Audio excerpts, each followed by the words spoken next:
మనతో పాటు బ్రహ్మశ్రీ సామవేదం షణ్ముఖ శర్మ గారు ఉన్నారు. వారి జీవితం అంతా సారస్వత ప్రయాణము, సారస్వత ప్రస్థానము, ఆధ్యాత్మికత, సారస్వతము, ప్రవచనము, ఉపాసన, ధ్యానము, యోగము, భారతీయత, వీటి చుట్టూ ఋషి మార్గంలో వారు నడుస్తున్నారు. అంటే మీ సాధనలో మీరు ఏమి అనుభవిస్తున్నారు, ఏమి అనుభవించారు? ఆ భగవద్ అనుభూతి కావాలి. ఆ భగవద్ అనుభూతి అనేది మన అంతరంగంలోనే భగవంతుడు ఉన్నాడు, ఆయన అనుభూతిలోకి తెచ్చుకోవాలి. మనలోకి మనిషి తనలోకి తాను చూసుకునే లక్షణం ఏర్పడుతుందంటారా? బహిర్ముఖత్వం ఉన్నంతకాలం ఆ దివ్యమైన ఆత్మానుభూతి రాదు. అంతర్ముఖత్వం ఉన్నప్పుడే. సూర్యుడికి మన ఆరోగ్యానికి దీన్ని మనం సైంటిఫిక్గా చెప్పాలంటే ఎలా చెప్పాలి? సూర్యుల్లో ఉన్న అనేక రకాల శక్తులు ఉన్నాయి. ఒక్కొక్కరు పొందగలుగుతున్నారు. కానీ వేడి వెలుగు మాత్రమే కాకుండా, ఎందుకంటే సైన్స్ ఒక సబ్జెక్టు, ఆధ్యాత్మిక సబ్జెక్టు నేను భావించాను. విద్యా విధానం మారటం వల్ల మన మనసుని మన మెదడుని మనం సరిగ్గా ఉపయోగించుకోవట్లేదనే కూడా ఒక ప్రచారం ఉంది. ఋషి దర్శనాలు, దర్శించేవాడు ఋషి, కవి క్రాంత దర్శి, రెండు కూడా దర్శనాన్ని తెలియజేస్తాయి. దర్శనం అంటే అతీంద్రియమైన ప్రజ్ఞ దర్శనం, అది కలిగిన వాడు ఋషి. స్వచ్ఛంద మరణం కూడా మొన్నటిదాకా మనం విన్నాం. ఇది నిజమేనా? ఇది అది యోగేన అంతే తనిచ్చేది. చివరికి యోగంతో శరీరాన్ని విడిచిపెడతారు. సో ఎందుకు ఆయుర్వేదానికి మళ్ళీ మనం దగ్గర అవ్వాలి? ఎందుకు మీరు ఆయుర్వేదాన్ని ఎంచుకున్నారు? ఎలాంటి రోగానికైనా ఔషధాన్ని సమకూర్చగలిగే శక్తి ఆయుర్వేదం. వైద్యులు ఆ విధంగా దాన్ని గ్రహించగలిగితే తప్పకుండా ఆయుర్వేదం. తర్వాత ఇప్పుడు ఆర్టిఫిషియల్ ఇంటెలిజెన్స్ అని మనం బాగా వింటున్నాం కదా, దీన్ని ఎలా చూడాలి, మనం ఎలా అన్వయం చేసుకోవాలి? ఆర్టిఫిషియల్ ఇంటెలిజెన్స్ కూడా ఎంతో సమాచారాన్ని ఇస్తాం. సమాచారం ఇవ్వగలదు కానీ సమాలోచన ఇవ్వలేదు.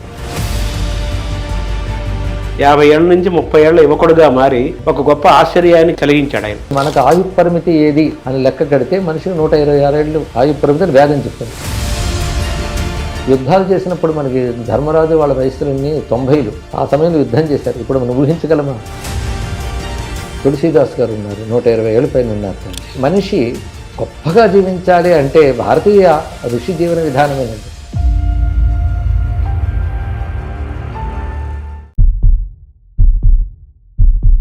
నమస్కారం. మనతో పాటు బ్రహ్మశ్రీ సామవేదం షణ్ముఖ శర్మ గారు ఉన్నారు. వారి జీవితం అంతా సారస్వత ప్రయాణము, సారస్వత ప్రస్థానము, ఆధ్యాత్మికత, సారస్వతము, ప్రవచనము, ఉపాసన, ధ్యానము, యోగము, భారతీయత, వీటి చుట్టూ ఋషి మార్గంలో వారు నడుస్తున్నారు. వారిని అడిగి ఆధ్యాత్మికత ద్వారా ఇటువంటి మానసిక శారీరక ఆరోగ్యాన్ని పొందవచ్చు, ఆధ్యాత్మికతకు, ఆరోగ్యానికి, ఆయుర్వేదానికి వీటన్నిటికి ఉన్న అనుబంధాన్ని, సంబంధాన్ని తెలుసుకునే ప్రయత్నం చేద్దాం. నమస్కారం సార్. సో మీ ప్రయాణం ఒక పక్క సారస్వతం, ఇంకో పక్క ఆధ్యాత్మికము, ఇంకో పక్క ఆయుర్వేద ప్రచారం ఇలాగా నడుస్తుంది కదా. ఆధ్యాత్మికత వల్ల ఆరోగ్యం సిద్ధిస్తుందా? అసలు ఆధ్యాత్మికత దృష్టి ఉంటే చాలండి, మానసిక శారీరకమైన ఆరోగ్యాన్ని కూడా మనం సంపాదించుకోవచ్చు. ఎందుకంటే ఆధ్యాత్మికత అనేటువంటి విషయం వచ్చేటికలో ఒక క్రమశిక్షణ తప్పకుండా ఉంటుంది. అది ఒక ఉపాసన కావచ్చు, ఒక యోగం కావచ్చు, చింతన కావచ్చు. ఇవి ముందు మనస్సుని ఆరోగ్యంగా ఉంచుతాయి. అదేవిధంగా శరీరం యొక్క విలువ కూడా ఆధ్యాత్మికత శాస్త్రంలోనే కనబడుతుంది. శరీరమాద్యం ఖలు ధర్మ సాధనం అనేది ఆధ్యాత్మిక శాస్త్రంలోని మాటే. అంటే శరీరాన్ని మనం వినియోగించుకుని ఉన్నత స్థితిని పొందవచ్చు. అందుకే శరీరం గొప్ప పరికరంగా ఆధ్యాత్మిక శాస్త్రం చెప్తోంది కనుక ఆ పరికరాన్ని చక్కగా ఎలా ఉంచుకోవాలో అనే సాత్విక జీవన విధానాన్ని బోధిస్తుంది. అది శారీరక ఆరోగ్యాన్ని ఇస్తుంది. ఎప్పుడైతే శారీరక మానసిక ఆరోగ్య సంతులనం జరుగుతుందో అప్పుడు తప్పకుండా చక్కని జీవితం ఏర్పడుతుంది. అందుకే ఆధ్యాత్మిక జీవితం సరైన జీవితం అని చెప్పాలి. అది శరీర ఆరోగ్యానికి, మానసిక ఆరోగ్యానికి, మానసిక స్థైర్యానికి కూడా ఉపకరిస్తుంది. అంటే శాంతి, సహనము ఇవన్నీ కూడా ఆధ్యాత్మికత ద్వారా కలుగుతాయి అంటారు కదా. అవునండి. ఎందుకంటే క్షమ, సహనం అనేది గొప్ప గుణం. ఇప్పుడు మనం చూస్తున్న తరంలో కోల్పోతున్నది కూడా ఆ సహనమే. ఏదైనా కాసింత సౌకర్యం లేకపోతే చాలా అసహనం వస్తుంది. అది ఆధ్యాత్మిక దృక్పథం ఉంటే ఆ క్షమ వస్తుంది. ద్వంద్వాతీత స్థితి అంటారు. ద్వంద్వములకు అతీతం, సుఖదుఖాలకు అతీత స్థితి ఉన్నత స్థితి అయితే, సుఖదుఖాన్ని సహించే స్థితి సాధనా దశ. దాటిన దశ అది సిద్ధ దశ అవుతుంది. సాధనా దశలోనే అటువంటి క్రమశిక్షణ, ఆ సహనము నేర్పుతుంది కనుక తప్పకుండా మనకి అది ఇతరులకి శాంతిని ఇవ్వగలం, మనం శాంతిని పొందగలం. అది ఆధ్యాత్మిక జీవితం నుండి విశేషం. అంటే మీ సాధనలో మీరు ఏమి అనుభవిస్తున్నారు, ఏమి అనుభవించారు, ఏం తెలుసుకున్నారు, మీరు అలా మీ స్వానుభవం చెప్పండి. అసలు సాధన ఎందుకు అంటే భగవద్ అనుభూతి కోసం అనేది నా నిర్వచనం. భగవద్ అనుభూతి కోసమే సాధన. నేను చాలా కాలం క్రితం శివపదంలో మాట అనుకున్నా, చేకూరుగాక నాకు శివానుభూతి, ఏకాంత భక్తి యోగం ఏపారుగాక అని రాయడం జరిగింది. ఆ భగవద్ అనుభూతి కావాలి. ఆ భగవద్ అనుభూతి అనేది మన అంతరంగంలోనే భగవంతుడు ఉన్నాడు, ఆయన అనుభూతులకు తెచ్చుకోవాలి. ఆ అనుభవం కోసం చేస్తున్న సాధనే ఇది, అది లక్ష్యంగా. అంతేగాని భౌతికంగా ఏదో సాధించాలని కాదు, అది లక్ష్యంగా చేస్తున్నప్పుడు ఆ భగవంతుడి యొక్క ప్రసారం మనకు లభిస్తుంది. అంత అంతరంగంలోనే ఉంటాడు కదా, ఆయనకు అభిముఖంగా వెళుతున్నప్పుడు ఆయన ప్రసారం మనకి లభిస్తూ ఉన్నప్పుడు ఒక దివ్యానుభూతి కలుగుతూ ఉంటుంది. అలాంటి అనుభూతులే ఈ సాధనలు ఉంటాయి. అయితే నా సాధనలో ప్రధానంగా నేను రచనలు సాధన కిందే, ప్రవచనము సాధన కిందే, ఇంకా అనుష్ఠానము సాధన కిందే తీసుకోవడం వల్ల ప్రతిదానిలో ఆ భగవదనుభూతిని పొందాలనేటువంటి లక్ష్యంతోనే నేను ఈ పని చేస్తూ ఉంటాను. ఆ దశలో ఒక మంత్ర సాధన కానీ, యోగ సాధన కానీ, అదేవిధంగా సారస్వత సాధన కానీ, ఇవన్నీ కూడా తదనుభూతి కోసమే చేస్తున్న విషయం కనుక అనుభూతి ప్రసారం కలిగినప్పుడు వచ్చే ఆనందం అది వ్యక్తీకరణ రూపంలో మళ్ళీ వస్తుంది. మనమైన ఆధ్యాత్మికమైన సాధన ద్వారా మనలోకి మనిషి తనలోకి తాను చూసుకునే లక్షణం ఏర్పడుతుందంటారా? అదే అంతర్ముఖ సమారాధ్య అని లలితా శాస్త్రంలో ఒక మాట ఉన్నది. ఆ అంతర్ముఖ దృష్టే చాలా ప్రధానమైనటువంటిది. అసలు ఆధ్యాత్మిక సాధన అంతా కూడా అంతర్ముఖీనతే, దానికోసమే ఏర్పడింది అని నా యొక్క లక్ష్యం. అదే బహిర్ముఖ సుదుర్లభ అంతర్ముఖ సమారాధ్య లలితానామం ఒక సూత్రవాక్యంలా నాకు కనిపిస్తుంది. బహిర్ముఖత్వం ఉన్నంతకాలం ఆ దివ్యమైన ఆత్మానుభూతి రాదు, అంతర్ముఖత్వం ఉన్నప్పుడే వస్తుంది. అందుకే ఇంద్రియ మనోబుద్ధిని సంయమనం చేయడమే యోగము అని కృష్ణ పరమాత్మ భగవద్గీత నిర్వచనం చేశారు. ఆ అంతర్ముఖ సాధనకే ఇవన్నీ మనకు పనికొస్తున్నాయి. సారస్వతం కూడా ఒక యోగంగానే మనకు పనిచేస్తాం. అంటే మన ఋషులు, మనకు మహాకవులందరినీ కూడా మనం మహర్షులుగా మనం భావిస్తాం కదా. ఋషి కాని వాడు కవి కాలేడు. ఆ ఋషిత్వమే కవిత్వములను కూడా నుంచి వస్తుంది అంటారు కదా. సో ఋషులు, మన పూర్వ మహాకవులందరూ ఆ ఋషితులులే కదా. అవునండి. వ్యాస వాల్మీకులు వాళ్ళు స్వయంగా ఋషులు. తర్వాత నన్నయ్య తిక్కనాథులు మన తెలుగు వాళ్ళని చూసుకున్నా కూడా వాళ్ళు కూడా ఆ మార్గంలో నడిచిన విశ్వనాథ సత్యనారాయణ గారు, కొపరప కవులు, తిరుపతి కవులు అందరూ అటువంటి మార్గాన్నే ఎంచుకున్నారు కదా. అయితే ఒకప్పుడు ఒక విద్యా విధానం ఉండేది, వేదమయమైన విద్యా విధానం ఉండేది. విద్యా విధానం మారటం వల్ల మన మనసుని, మన మెదడుని మనం సరిగ్గా ఉపయోగించుకోవట్లేదనే కూడా ఒక ప్రచారం ఉంది. అందులో ఎంతవరకు వాస్తవం ఉంది? నిజమేనండి. మీరు ఇందాక చెప్పినప్పుడు ఋషి, కవి అన్నారు. ఇక్కడ ఈ రెండు మాటలు వేదం ప్రకారంగా ఒకరినే తెలియజేస్తాయి. ఋషి దర్శనాత్, దర్శించేవాడు ఋషి. కవి క్రాంతదర్శి. రెండు కూడా దర్శనాన్ని తెలియజేస్తాయి. దర్శనం అంటే అతీంద్రియమైన ప్రజ్ఞ దర్శనం, అది కలిగిన వాడు ఋషి. అలాంటి ఋషులు చెప్పిన సత్యాల సమాహారమే మన సనాతన ధర్మం అంటే. మీరు చెప్పినటువంటి మహాకవులు ఎవరినైతే స్మరించామో వాళ్ళందరూ అటువంటి వారే. వాళ్ళ రచన చేసే దశలో వాళ్ళు ఋషులే, ఋషి తుల్యం కూడా దాటిపోయింది, ఋషులే అయ్యారు. అందుకే వాళ్ళు అంత అద్భుతమైన దర్శనాలు పొందగలిగారు. దీని వెనకాల ఆనాటి ఒక అధ్యయన వ్యవస్థ చాలా బాగుండేది, అది అంగీకరించవలసినది. భాషను అధ్యయనం చేయడం కానీ, శాస్త్రాలను అధ్యయనం చేయడం కానీ ఒక వ్యవస్థగా ఏర్పడింది పరంపరగా మనకి. అది ఇప్పుడు లుప్తమైంది కొంత మేరకు, అందులో సందేహం లేదు. దీనివల్ల ఏమవుతుందంటే ఒక అద్భుతాన్ని ఆవిష్కరించుకునే యోగం పోతుంది. అటువంటి వ్యవస్థగానే ఉన్నట్లయితే వాళ్ళ ఆలోచన ఇవన్నీ కూడా ఒక మంచి పట్టు మీద ఉంటాయి. అది లుప్తమైంది, ఒప్పుకోవాల్సింది. కానీ చిత్రం ఏంటంటే ఈ జాతి గొప్పతనం ఎప్పటికప్పుడు ప్రతి తరంలో కూడా అలాంటి మహానుభావులు వస్తూనే ఉన్నారు. ఇప్పుడు అలాంటి వారు చాలామంది మనకున్నారు. అయితే ఎవరైతే మనం ఇప్పుడు గొప్పవారుగా చెప్పుకుంటున్నామో వాళ్ళందరూ మీరు చెప్పిన ప్రాచీన కవులను ఆదర్శంగా తీసుకున్న వాళ్ళు. అందుకే వాళ్ళు గొప్ప వ్యక్తీకరణలు వాళ్ళ నుంచి ఆవిష్కరించగలిగారు. అంటే అనంతమైన కాలంలో, ఈ మానవ పరిణామ క్రమంలో, వేలాది సంవత్సరాల ఈ ప్రస్థానంలో ప్రతి కాలంలోనూ ఎవరో ఒకరు ఏదో ఒక రూపంలో కొంత ఈ జాతికి, లోకానికి, మానవాళికి, మొత్తం జీవరాశికి ఏదో ఒకటి మంచి చేసి వెళ్ళిపోతూ అందిస్తూ ఉంటారు. అవునండి. ఇది ఒక అనంతమైన ఒక ప్రయాణం. అయితే మన విద్యా విధానం గురించి అనుకున్నాం కదా. ఒకప్పుడు మామూలుగా మన భారతదేశంలో విద్యా విధానము పుస్తకాలు చదవటము, రాయటము, బట్టి పట్టడము అలా లేకుండా గురువులు చెప్తుంటే విని ధారణ చేసి ఇంటికి వెళ్ళి వల్లి వేసి మళ్ళీ చెప్పటం, ఇది ఇలా మొత్తం మెదడులోనే ఇక్కడే ధరించడం అనేదే మన విద్యా విధానంగా ఉండేది కదా. ఇప్పుడు పుస్తకాలు రాయటం, చదవటము, బట్టి పట్టడము ఇవన్నీ వచ్చినాయి కదా. దీనివల్ల మెదడును మనం సద్వినియోగం చేసుకుంటే పర్సంటేజ్ బాగా తగ్గిపోయింది, దానివల్ల మెదడు యొక్క శక్తి కూడా తగ్గిపోతుందని కూడా కొంతమంది శాస్త్రవేత్తలు అంటున్నారు కదా. దీంతో మీరు ఏకీభవిస్తారా, ఎలా చూడాలి? నిజమేనండి. బుద్ధికి పదును పెట్టేదే నిజమైన విద్య. అది అంటే మేధస్సుకు పదును పెట్టాలి.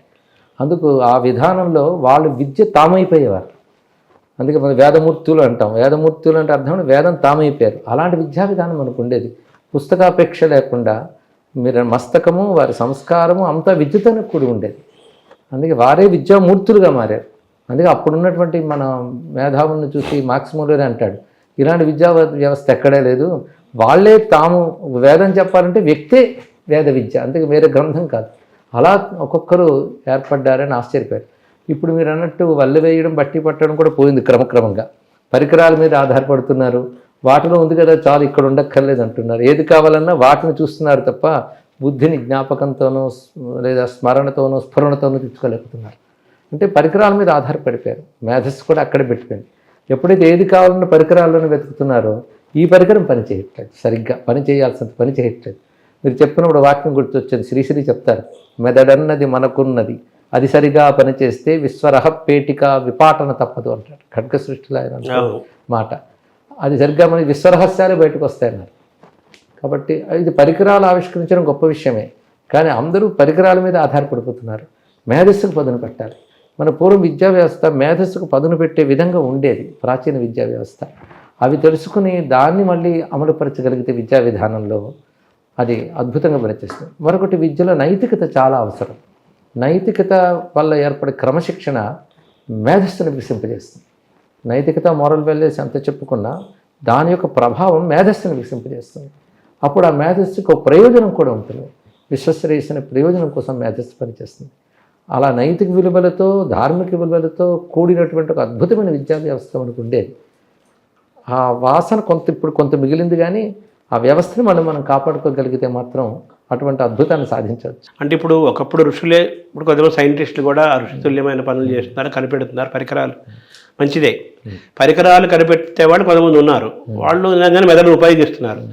మెదడును ఉపయోగించకుండా కేవలం పరికరాలను వాడుకోవటం వల్ల మెదడు యొక్క యూసేజ్, వినియోగం తగ్గిపోతుంది కదా. అదొక ప్రమాదకరమైన గంటిక కదా. అవునండి. పూర్వం ఒక మాట అనేవారు, వింటే మన ఊహాశక్తి పెరుగుతుంది. అదే ఎవరైనా దృశ్య రూపంలో చూపించారనుకోండి, మన ఊహాశక్తి మరి ఊహించడానికి అవకాశం లేకుండా పోతుంది. వాడే మనకు బొమ్మ చూపించేస్తాడు. దానివల్ల మన ఊహాశక్తి తగ్గుతుంది. ఇక్కడ అదే శ్రవణం అనే మనకు మొదటి నుంచి చెప్పేవారు. సరే, దృశ్య రూపంలో వచ్చేటప్పటికల్లా కొంత ఊహాబలం అవి తగ్గే అవకాశం ఉన్నది ఇక్కడ. అలా క్రమక్రమంగా ఇంద్రియాలని మనం క్రమశిక్షణతో వాడుకోవడం వేరు, విచ్చడివిడిగా వినియోగించడం వేరు. ఈ రెంటికి చాలా తేడా ఉంటుంది కదా. ఇప్పుడు వేదం కూడా శృతం అంటారు కదా, మనం వినటం వల్లనే కదా. విని ధారణ చేసుకొని వల్లె వేసి అలా కదా మన జ్ఞానం. వేదం అంటే జ్ఞానమే కదా, సర్వజ్ఞ భారతీయమైన జ్ఞాన సంపద అంతా వేదంలో ఉంది. ఆ వేదం గురువు చెబుతుంటే వినటం, గుర్తుపెట్టుకోవడం, వల్లె వేసుకోవడం, అర్థాలు విశేషాలు తెలుసుకోవడం, అలా ఒక్కొక్క రంగాన్ని ఎంచుకొని వాళ్ళు ఆ రంగంలో పనిచేయటం, వాళ్ళు ప్రసిద్ధులు అవ్వటం, లోకానికి ఉపయోగపడటం, ఇలా కొన్ని వేల సంవత్సరాల క్రితం జరిగింది. సో అటువంటిది మళ్ళీ అటువంటి వాతావరణం మళ్ళీ తిరిగి రావాలని మీరు అంటున్నారు. అయితే మన విద్యా వేదాలు, వేదమయమైన జ్ఞానం అంతా కూడా సంస్కృత భాషలో నిక్షిప్తమై ఉన్నది. ఇప్పుడు ఆ భాష ఇప్పుడు యూసేజ్ లేదు కదా. ఎలా ఇప్పుడు వేదమే సంస్కృతము, ఇవి కాకుండా ఇతర భాషలు కూడా ఉన్నాయి. మన పూర్వం ఏ విద్య అయినా పుస్తకాల్లో ఉన్నప్పటికీ కూడాను అది ధారణా రూపంలో రావాలి. బుద్ధికి భగవంతుడు అనేక శక్తులు ఇచ్చాడు. ప్రతిభ, ధారణ, మేధ, ప్రజ్ఞ అనేక పేర్లు ఉన్నాయి. ఒక్కొక్క దానికి ఒక్కొక్క, ఇదంతా బ్రెయిన్ ఫ్యాకల్టీస్ అనుకోవచ్చు. ఇన్ని రకాల శక్తులు ఉన్నాయి దానికి. అది ఏ భాషలోనే వినియోగించు. మన మాతృభాషల్లో కూడా, దేశీయ భాషల్లో కూడా అటువంటి అధ్యాపనలు జరిగాయి. దానివల్ల వీటిల్లోనే అద్భుతమైన విషయములు ఉన్నాయి. పైగా ఒక వేదం సంస్కృత భాష వేరు, కావ్య సంస్కృతం వేరు ఉంది కదా. ఈ కావ్యాలు కూడా మన వాళ్ళు నేర్చుకునే పద్ధతి, కావ్య నేర్పే పద్ధతి కూడా ఉండేది. అన్వయము, దండాన్వయము, ప్రతిపద, తాత్పర్యం అలాగా నేర్చుకునేవారు. కావ్య సంప్రదాయం కూడా గురుముఖతగానే నేర్చుకునేవారు. అవి వేదములు కాకపోయినా కావ్యాన్ని కూడా ఆ సంప్రదాయంతో నేర్చుకోవడం వల్ల ఇంకా పరిశీలిస్తే ఆనాటి అనేక విద్యలు ఇలాగే నేర్చుకునేవారు. వేదం మాత్రమే కాకుండా వేదానికి శృతి అనే పేరు రావడానికి ప్రధాన కారణం ఏంటంటే ఋషులకు అది శ్రవణంగా తెలిసింది. వాళ్ళ అతీంద్రియ ప్రజ్ఞ వికసించితే శబ్దరూపమైన భగవంతుడు వాళ్ళకి గోచరించాడు. ఆ శబ్దరూపమైన భగవద్గోచరమే వాళ్ళు ముందు విన్నారు కనుక దాని పేరు శృతి. తర్వాత వాళ్ళ నుంచి శిష్య పరంపరగా శృతి అయ్యింది, అది వేద సంప్రదాయం. కానీ భారతదేశంలో అన్ని విద్యలు శృత సంప్రదాయంతోనే వచ్చాయి, శ్రవణ సంప్రదాయంతోనే వర్ధిల్లాయి. పుస్తకం ఆధారంగా ఉన్నప్పటికీ కూడా వీరు దానిగా మారిపోవడానికి కారణం ఈ శ్రవణ పరంపరలో. మన భారతీయమైన విధానంలో జ్ఞానం అనేది దర్శనం ద్వారానే జరిగేది అనేది కూడా అంటారు కదా. దర్శనం అంటే అనుభవం అండి. ప్రధాన దర్శన శబ్దానికి అనుభవం కనుక ఈ అధ్యయనం అంతా అనుభవ రూపంగా రావడమే దర్శనం. మెదడు యొక్క వికాసమే కదా అది. అవునండి, ఒక గొప్ప ఆలోచన, అనుభవం రాదు కదా. అదే వికాసం, అదే అనుభవం, అదే దర్శనం. తర్వాత ఇప్పుడు ఆర్టిఫిషియల్ ఇంటెలిజెన్స్ అని మనం బాగా వింటున్నాం కదా, దీన్ని ఎలా చూడాలి, మనం ఎలా అన్వయం చేసుకోవాలి? దానిలోనే ఆర్టిఫిషియల్ కనబడుతుంది కదా, అది కృత్రిమమే. కృత్రిమం ఎక్కువసేపు మనలేదండి, అంత కృత్రిమం. దానివల్ల ఇప్పుడు కృత్రిమ జ్ఞానం లేదా కృత్రిమ మెదడు ఇది విస్తరిల్లుతోంది. దీని ప్రభావం తర్వాత తరాల మీద కూడా చాలా ఉంటుంది, అందులో సందేహం లేదు. సాంకేతికమైన మార్పు మనం ఈ 10 ఏళ్లలోనే ఎంతో చూస్తున్నాం. అది ఎక్కువ కాలం ఒక మార్పు కొనసాగట్లేదు, వెంటనే అది వస్తుంది. మరి ఇప్పుడు ఉన్నటువంటి ఆర్టిఫిషియల్ ఇంటెలిజెన్స్ ఇంకే రూపాన్ని స్వీకరిస్తుందో మనకు తెలియదు. ఆర్టిఫిషియల్ ఇంటెలిజెన్స్ కూడా ఎంతో సమాచారాన్ని ఇస్తాం, ఇన్ఫర్మేషన్ అయితే చాలా అందించగలుగుతాం. సమాచారం ఇవ్వగలదు కానీ సమాలోచన ఇవ్వలేదు. అది వ్యక్తి తన యొక్క సాధనతో ప్రకృతి మేధస్సుతో సంపాదించాలి, కృత్రిమ మేధస్సుతో కాకుండా స్వాభావిక మేధస్సు. అది చాలా అవసరం. ఆర్టిఫిషియల్ ఇంటెలిజెన్స్ కూడా ఒక మనిషి మేధ కనిపెట్టినది అయినప్పటికీ కూడా అది సంపూర్ణమైన ప్రమాణం అని చెప్పడానికి లేదు ఏ విషయాన్నైనా. ఇప్పుడు ఆర్టిఫిషియల్ ఇంటెలిజెన్స్ ఆధారంగా ఎన్నో తెలుసుకోవాలని ప్రయత్నిస్తున్నాం, ఎన్నో సృష్టించాలని ప్రయత్నిస్తున్నాం. కానీ అందులో ఆర్టిఫిషియల్ తెలిసిపోతుంది. కొంతసేపటికి కొంతకాలానికి స్వాభావికంగా ఆలోచించగలిగే స్వభావం ఉన్న మానవుడికి వాటి మీద కూడా విసుగొచ్చి దానిలో ఉన్న లోపం వాడే తెలుసుకోగలరు. అంటే ఆ దశ ఎప్పుడు ఏదో ఒక రోజు వస్తుంది, రాకమానది ఎప్పుడైనా పట్టచ్చు. అంటే ఈ మనం కనిపెట్టిన మనిషి కనిపెట్టిన శాస్త్రజ్ఞుడు కనిపెట్టిన ఈ కృత్రిమ మీద ఆర్టిఫిషియల్ ఇంటెలిజెన్స్ని దాన్ని ఎంతవరకు వాడుకోవాలో అంతవరకు వాడుకుంటూ మన సహజంగా మనకు వచ్చిన మెదడుని మనం ఉపయోగించుకోవడం అనేది ముఖ్యమైన విషయం. అది స్వాభావికమైన మేధస్సుని వినియోగించుకోవాలి, సహజంగా వచ్చింది. ఇప్పుడు గూగుల్ మ్యాప్ ఉదాహరణగా తీసుకుంటే మనం ఎవరైనా ఇంటికి వెళ్ళాలని అడ్రస్ పెట్టుకుంటే అన్ని సందర్భాల్లో అది కరెక్ట్గా అక్కడ ఆపదు, ముందో వెనకో పక్కనో కొద్ది దూరంలోనో ఆగిపోదు. సో దాన్ని పూర్తిగా మనం నమ్మడానికి వీల్లేదు. కొంతమేరకే సహాయకారం, తర్వాత ఉండవలసింది మన సహజమైనటువంటి మెదడే. అవును. సో దీన్ని మనం ఈ ఆర్టిఫిషియల్ ఇంటెలిజెన్స్ అనే దాన్ని మనం ఒక భావి ప్రయాణంలో మనం ప్రమాదం కూడా ఉంది. అవునండి, ఇప్పుడు చాలామంది హెచ్చరిస్తున్నారు కూడా, ప్రమాదం ఉంటుందేమో అని భయపడుతున్నారు కూడా. సో మనం మళ్ళీ మనదైన మెదడును మనం వాడుకుంటూ సహజంగా కొంచెం వాడుకుంటూ టెక్నాలజీ అనేది సర్వెంట్గా ఉండాలి, కానీ అది మనకు బాస్ అవ్వకూడదు అని మాస్టర్ అవ్వకూడదు అంటారు పివి నరసింహరావు గారు. సో ఇది బెస్ట్ ఎగ్జాంపుల్గా ఆయన చెప్పారు. తర్వాత మీరు మీ ప్రయాణంలో సారస్వతము, ప్రవచనాలు, వేద వాంగ్మయాన్ని, మన పురాణాలను, ఇతిహాసాలను మీరు చెప్తున్నారు, నైతికత పాత్రలు అన్నీ చెప్తున్నారు. ఇంకొక పక్క చైతన్యముఖులు చేస్తున్నారు. ఇంకొక పక్క ఆయుర్వేదం పట్ల మీరు ప్రత్యేకమైన శ్రద్ధ దృష్టి పెట్టి ఒక సమాంతరంగా ఆయుర్వేదం కోసం మీరు కృషి చేస్తున్నారు మీ పత్రిక ద్వారా కానీ రకరకాల రూపాల్లో. ఆయుర్వేదంకి ఈరోజు స్థానం పూర్తిగా దానికి లేదనే చెప్పాలి, తక్కువ మంది మాత్రమే వాడుతున్నారు. సో ఎందుకు ఆయుర్వేదానికి మళ్ళీ మనం దగ్గర అవ్వాలి, ఎందుకు మీరు ఆయుర్వేదాన్ని ఎంచుకున్నారు? ఆయుర్వేదంలో నాకు అనుభవం లేదు, నా అధ్యయనం చేసింది లేదు, కానీ నేను కొంతవరకు చదువుకున్న గౌరవం మాత్రం కలిగింది. దానికి కారణం ఏంటిది ఆర్ష విద్య అని.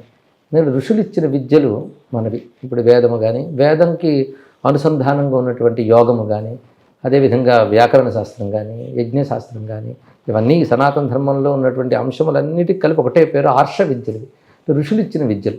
కానీ ఆర్ష విద్యలో ఒక భాగంగా ఆయుర్వేదాన్ని మేము గౌరవిస్తున్నాం. ఋషి విద్యల్ని చెప్పడమే, దాని గొప్పతనం చెప్పడమే లక్ష్యంగా ఉంటున్న కారణంగా ఆయుర్వేదాన్ని కూడా చెప్పడం, దాన్ని ప్రోత్సహించడం, దానిపై ఒక అవగాహన కలిగించడం రెండు చేస్తున్నాం. ఎందుకంటే ఆయుర్వేదం ఇప్పుడు పరిశీలించాక వైద్యశాస్త్రం అనుభవం లేకపోయినప్పటికీ కూడా వైద్యశాస్త్రం యొక్క అనుభవాన్ని వాడుకుంటున్నాం. వైద్యశాస్త్రం కనుక మనకు కొంత అవగాహన ఉంటుంది. అవగాహనలో నేను పరిశీలించిన మేరకు ఆయుర్వేదం అనేది ఋషితత్వం. ఋషి ఎప్పుడు సత్యాన్ని తపస్సుతో దర్శిస్తారు. తపస్సుతో దర్శించిన సత్యం త్రికాలాల్లోనూ నశించదు. దానికి తరుగుదల పెరుగుదల రెండూ ఉండదు. దర్శితమైన సత్యానికి ఆ లక్షణం ఉంటుంది. ఆయుర్వేదం కూడా అలాగా తపస్సుతో దర్శింపబడింది, ఋషులు దర్శించి ఇచ్చినటువంటి విద్య. అందుకు వేదానికి ఉపవేదంగానే చెప్పబడుతుంది ఆయుర్వేదం. అందుకు అది అడ్వాన్స్డ్. బాగా ఆలోచిస్తే అది మనస్సుని ఇటువంటి నిశ్చితాభిప్రాయాలతో పెట్టుకోకుండా నిర్మలంగా ఆలోచిస్తే మాత్రం అన్ని వైద్య విధానాలు గొప్పవి అయినప్పటికీ కూడా వాటిని పరిశీలించి ఆయుర్వేదాన్ని పరిశీలిస్తే ఇది శాశ్వత పరిష్కారాన్ని ఇస్తుంది. మనిషిని సమగ్రంగా అర్థం చేసుకున్నటువంటి విజ్ఞానం ఆయుర్వేద విజ్ఞానం అని నా అభిప్రాయం. అందుకే ఋషులు ఇచ్చినది కనుక ఒక్కొక్కరు మహర్షులు ఇచ్చిన మంత్రములే కదా దానిలో ఉన్నటువంటివి. అంత సమగ్రంగా ఆయుర్వేదం ఆలోచిస్తుందంటే ఒక రోగం వచ్చింది, దానికి ఏదో కారణం, లేదా ఒక అవయవానికి రోగం వస్తే అవయవం మీద దృష్టి పెట్టి చూడడం అనే దృష్టి ఉండదు ఆయుర్వేదంలో. మనిషి యొక్క తత్వాన్ని, వాతపిత్త కఫతత్వాన్ని ఆధారం చేసుకొని పరిశీలిస్తుంది. అందుకే ఎలాంటి రోగానికైనా ఔషధాన్ని సమకూర్చగలిగే శక్తి ఆయుర్వేదం ఉంది. వైద్యులు ఆ విధంగా దాన్ని గ్రహించగలిగితే తప్పకుండా ఆయుర్వేద ఫలాలు అందరికీ లభిస్తాయి. అయితే ఈ కాలం ఎలాంటిదంటే ఈ ఆర్ష విద్యల మీద ముందు అవగాహన లేదు. అప్రోచ్ అంటాం, ఒక్కొక్క దాని అప్రోచ్ ఒక్కొక్కలా ఉంటుంది. ఆయుర్వేదం అప్రోచ్ ఒకటి కనుక ఆర్ష విద్యల మీద అవగాహన లేకుండా పోతుంది. ఆర్ష విద్యలో భాగంగా మనం ఆయుర్వేదాన్ని చూసి దీని యొక్క ప్రయోజనాలను మనం వినియోగించుకోవాలి. ఎందుకంటే సనాతన ధర్మం అంతా కూడాను భౌతికం ఆధ్యాత్మికం రెండు విధాల ఉన్నతి సాధించాలని చెప్తాను. ఆ కారణం చేత మన ధర్మశాస్త్రాల్లో ఏవైతే ఆచారాలు వ్యవహారాలు చెప్పారో వాటిని ఆయుర్వేదంలో వాగ్భట్టుడు మొదలైన వారు చెప్పిన విషయాలు దగ్గర పెట్టి చూస్తే అవి ఒకేలా ఉంటాయి. అందుకు ధర్మశాస్త్రవేత్తను ఒక ఆయుర్వేద శాస్త్రవేత్తను కూర్చోబెట్టి మాట్లాడితే అరే రెండు ఒకటే కదా అంటారు. అలాగే సనాతన ధర్మంలో భాగంగా ఏర్పడిపోయింది. ఆయుర్వేదంలో మరొక విశేషం ఏంటంటే చరక సంహితలో కూడాను ధర్మంలో ఏదైనా కాలుష్యం ఏర్పడితే దాని ప్రభావంగా ఎన్ని రకాల రోగాలు వస్తాయో చెప్పారు. అలాగే కొన్ని రోగాలకి మంత్ర సహాయంతోనూ జ్యోతిశాస్త్ర సహాయంతోనూ ఎలా నిర్మూలన చేసుకోవచ్చు కూడా చెప్పారు ఇక్కడ. అంటే ఒక శాస్త్రానికి ఒక శాస్త్రానికి అనుబంధం అని ఇక్కడ చూస్తే ఆశ్చర్యపోతాం. ఇలాంటి ఆలోచన దృక్పథం ఇంకెక్కడ కనబడదు, ఆయుర్వేదంలో కనబడుతుంది. ఒక సమగ్రమైన దృష్టి ఉంది అందులో. కానీ ఆయుర్వేదం అధ్యయనం చేస్తున్న వాళ్ళు కూడా ఆయుర్వేదం యొక్క దృష్టిని, ఋషుల యొక్క దృష్టిని ముందు అర్థం చేసుకుంటే అందులో రహస్యాలు కూడా ఇంకా బయటకు తీసుకురావచ్చని నా అభిప్రాయం. సో ఇదంతా మన భారతీయమైన విజ్ఞాన విధానమే కదా ఇదంతా? అవునండి, భారతీయ అన్నీ ఒకే సూత్రంతో ముడిపడి ఉంటాయి. తర్వాత పంచభూతాలు 5 ఎలిమెంట్స్ అంటారు కదా, శరీరాన్ని బయట ప్రకృతిని రెండింటిని కూడా సైంటిస్టులు కూడా అదే చెబుతున్నారు. సో ఈ పంచభూతాల పరిస్థితి అటు ప్రకృతికి బహిర్ వాతావరణానికి మనిషి యొక్క పంచభూతాలకి మధ్య సంఘర్షణ జరుగుతుంది కదా, దీన్ని ఎలా సమన్వయం చేసుకొని మళ్ళీ ఆరోగ్యమైన భారత్ వైపు మనం ప్రయాణం చేయాలి? ఈ పంచభూతాలతో ఉన్న శరీరం బయట ఉన్న వాటికి రెండిటికి సమన్వయం చేసుకుంటూ మనం ఎలాగ ఎదగాలని ప్రశ్న. దీనికి అనారోగ్యం నుంచి బయటపడి ఆరోగ్యమైన భారతదేశ నిర్మాణం జరగడానికి అదేనండి. దానికి మనకు యోగ మార్గం ఒకటి, తత్వ మార్గం ఒకటి, అదేవిధంగా భౌతికమైన జీవన విధానం మార్గం ఒకటి, 3 రకాలుగా చెప్పారు. యోగాభ్యాసం కూడా మనలో ఉన్నటువంటి పంచభూతాలు బయట ఉన్న పంచభూతాలు రెండు నియంత్రించి సంయమనం చేసి సద్వినియోగపరచుకోవడం. ఎందుకంటే శీతోష్ణాలకు అతీతంగా ఉండాలి అని ఒక మాట ఉంది. ఇప్పుడు సుఖదుఖాలకు అతీతంగా ఉండాలంటే మనశ్శిక్షణతో సాధించవచ్చు. శీతోష్ణాలకు అతీతం అనేది ఎలా సాధించగలం? యోగంతో సాధించవచ్చు. ఆ యోగానికి ఆయుర్వేదము, దాని తర్వాత జీవన విధానం, తత్వచింతన ఇవన్నీ ఒకదారితో ముడిపడి ఉన్నాయి. అందుకే పంచభూతాల గురించి మీరు మాట్లాడిన మాట మన ఆధ్యాత్మిక శాస్త్రంలో కూడా పంచభూతాలు వీటి గురించి మాట వస్తుంది. అంటే దేహాన్ని అర్థం చేసుకున్నప్పుడు పంచీకరణం అని, ఈ పంచభూతాలు ఒకదాని నుంచి ఒకటి ఎలాగో ఒక దానితో ఒకటి ఎలాగుంటాయో చెప్పారు. వాటిని ఎలా సంయమనం చేసుకోవాలనేటటువంటి విషయం కూడా అటు వేదాంత శాస్త్రంలో కనబడుతుంది. యోగ శాస్త్రంలో కూడాను ప్రాణాయామ విద్యతో ఈ కుండలిని మొత్తం పంచభూత తత్వాలతో కూడి ఉన్నది కదా, మూలాధారం నుంచి విశుద్ధి వరకు పంచభూత తత్వం, తర్వాత మనస్తత్వం. కానీ పంచభూతాలు ప్లస్ మనస్సు, ఇదే ప్రపంచం అంతా. వాటిని యోగ మార్గంలో ఏ విధంగా నియంత్రించి అద్భుతాలు చూడవచ్చు. ఎందుకంటే నియంత్రణ పెరుగుతున్న కొద్దీ శక్తి పెరుగుతుంది. ఇప్పుడు ఆధునిక దృక్పథం ఏంటంటే నియంత్రణ ఎంత వదిలేస్తే అంత సుఖపడతా ఉంటారు. విశృంఖలత్వం. నియంత్రణ వదిలేస్తుంటే విశృంఖలతలు ఏర్పడి క్రమంగా బలహీనం అవుతాం. కానీ నియంత్రణ వల్ల బలం పెరుగుతుంది. అది స్వామి వివేకానంద కూడా నిగ్రహం కలిగిన బ్రహ్మచర్యం ఉంటే అద్భుతాలు సాధించవచ్చు అని చెప్పాడు. కనుక ఆ నియంత్రణ, పంచేంద్రియ నియంత్రణ, పంచభూత నియంత్రణ, అది చేసి ఒక క్రమం, ఒక విద్య ఉన్నది మనకి శాస్త్రం. అది ఆధ్యాత్మిక మార్గంలో కానీ, వైద్య మార్గంలో కానీ, యోగ మార్గంలో కానీ, జీవన విధానంలో కానీ, ఈ 4గింటితోనూ మీరు చెప్పినటువంటి ఆ పంచభూతముల యొక్క నియంత్రణ, వాటిని వినియోగించుకునే పద్ధతి రెండు ఉంటాయి. అందులో పంచభూతాల అధీనంలో మనం నడవడం కాకుండా పంచభూతాలను మన అధీనం చేసుకోవడం, అది యంత్రాది విజ్ఞాన శాస్త్రంతో కాకుండా యోగాది అంతర్విజ్ఞాన శాస్త్రంతో అది సాధించవచ్చు. అంటే బయట ఉన్న ప్రకృతి పంచభూతాలు, మనిషిలో ఉన్న పంచభూతాలు వేరు వేరు కాదు, ఒకటే అని కూడా మనం అనుకోవాలి కదా. అంతే కదండి. అంటే ఒక సముద్రంలో ఉన్న నీరు, ఆ కెరటంలో ఉన్న నీరు రెండు వేరు కాదు కదా. మన కెరటాల వంటి వాళ్ళం, మిగిలిందంతా సముద్రం వంటిది పంచభూతాత్మక జగత్తు. సో మీరు చెప్పిన ఈ మొత్తం ఈ అన్వయంలో ఆధ్యాత్మికము, ఆరోగ్యము, ఆయుర్వేదము, భారతీయమైన జీవన విధానము ఇవన్నీ ఒకటే. అవునండి. ఇప్పుడు ఏమంటున్నారు డాక్టర్స్, మనం ఏ జబ్బు కోసం వెళ్ళినా కానీ ఇవి లైఫ్ స్టైల్ డిజార్డర్స్ అంటున్నారు. అవును, కొత్త నామకరణాలు దొరికిస్తాడు. ఇప్పుడు అదే విషయం జీవన విధానం అన్నారు, భారతీయమైన జీవన విధానం. మళ్ళీ భారతీయమైన జీవన విధానంలోకి మనిషి, మన భారతీయులు మళ్ళీ వెళితే, సంపూర్ణంగా వెళితే, సో ఈ లైఫ్ స్టైల్ డిజార్డర్స్ అనే వాటికి మనిషి దూరం అవుతాడు అనేది మనం విశ్వసించవచ్చు. అవునండి, సంపూర్ణంగా.